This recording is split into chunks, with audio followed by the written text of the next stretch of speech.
ఇవాళ world IVF day సందర్భంగా నేను మీతో tips to improve fertility share చేస్తాను. First tip, diet and nutrition.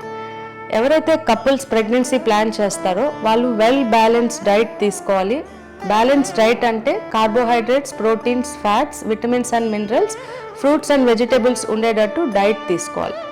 Second tip, weight అనేది కంపల్సరీగా BMI 17 to 24 మధ్యలో ఉండాలి. Third tip, exercise, regular exercise చేసుకోవాలి. ఫోర్త్ టిప్, స్ట్రెస్ అనేది మేనేజ్ చేయాలి. స్ట్రెస్ మేనేజ్మెంట్కి yoga, meditation, deep breathing exercise చేసుకోవాలి. Fifth tip, smoking. Sixth tip, alcohol. Smoking, alcohol నుంచి దూరంగా ఉండాలి.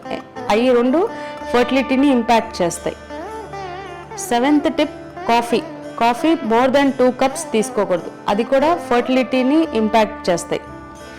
Eighth tip, environmental toxins. ఎక్కువ ఎన్విరాన్మెంటల్ టాక్సిన్స్కి ఎక్స్పోజ్ అవ్వకూడదు, అవి ఫర్టిలిటీని తగ్గించేస్తాయి. Ninth tip, sleep. 7 to 8 hours of sleep రెగ్యులర్గా ఉండాలి.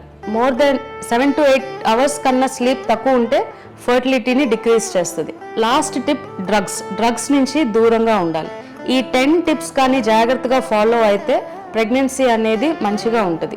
ఏజ్ అనేది చాలా ఇంపార్టెంట్. 1 year మ్యారేజ్ అయిన 1 yearకి ప్రెగ్నెన్సీ రాకపోతే వాళ్ళు ఫర్టిలిటీ కన్సల్టేషన్ తీసుకోవాలి. ఎస్పెషలీ వాళ్ళ ఏజ్ మోర్ దెన్ 35 అయితే వితిన్ 6 months వాళ్ళు ఫర్టిలిటీ కన్సల్టేషన్కి రావాలి. సో ఈ వరల్డ్ IVF డే సందర్భంగా ఈ టిప్స్ కానీ కరెక్ట్గా ఫాలో అయ్యి మీకు ఈ అడ్వైజెస్ జాగ్రత్తగా ఫాలో అయితే డెఫినెట్గా ప్రెగ్నెన్సీతో ఏ ప్రాబ్లమ్స్ లేకుండా మీరు సక్సెస్ఫుల్ ప్రెగ్నెన్సీ ఉంటుంది. అందరికీ వరల్డ్ IVF డే సందర్భంగా అహల్య నర్సింగ్ హోమ్ నుంచి శుభాకాంక్షలు.